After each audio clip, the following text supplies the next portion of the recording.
بسم اللہ الرحمن الرحیم۔ السلام علیکم۔ میت کو قرآن پاک پڑھ کر کیسے بخشنا ہے؟ میت کو قرآن پڑھ کر کیسے بخشنا ہے؟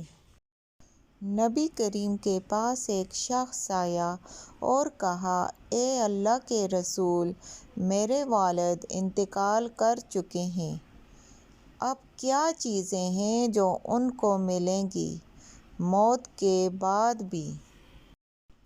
تو آپ صلی اللہ علیہ وآلہ وسلم نے فرمایا، جب انسان مر جاتا ہے تو سوائے 3 چیزوں کے اس کو کچھ بھی نہیں ملتا۔ پوچھا گیا وہ کیا ہیں؟ تو پہلی چیز بیان کی اور کہا، صدقہ جاریہ۔ ایسا کوئی کام جو مرنے کے بعد انسانیت کو، جانوروں کو، کسی کو بھی نفع پہنچا رہا ہو، بعد میں جیسے اسکول بنایا، کالج بنایا یا مسجد بنائی، دواخانے بنائے جس سے انسان کو شفا ملے، درخت لگائے یا کچھ بھی ایسا تو اس سے اجر ملے گا۔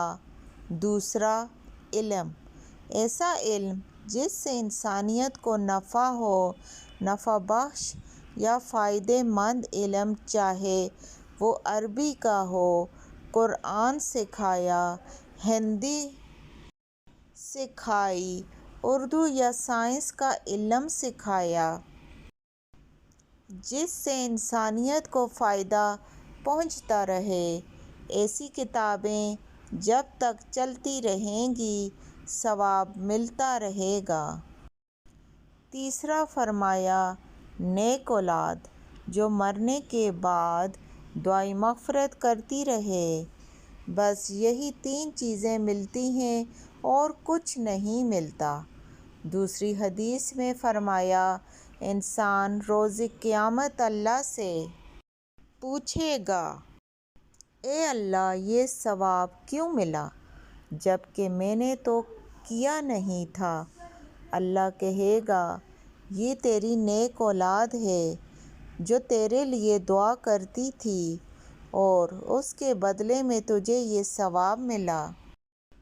اگر والدین کی حج یا عمرے کی نیت ہو تو ان کی جگہ حج یا عمرہ کریں تو والدین کو ثواب ملے گا۔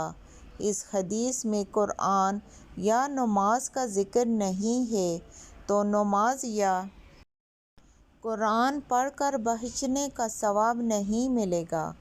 کچھ بدنی عبادتیں ایسی ہیں جو ان کا کرنا لازمی ہے، کچھ ایسی ہیں جو اولاد بھی کر لے تو والدین کو ثواب ملے گا۔ نبی کریم کے دور میں ہزاروں لوگ فوت ہوئے، آپ نے کبھی کسی کو یہ نہیں کہا کہ قرآن پڑھ کر انہیں بخش دیں۔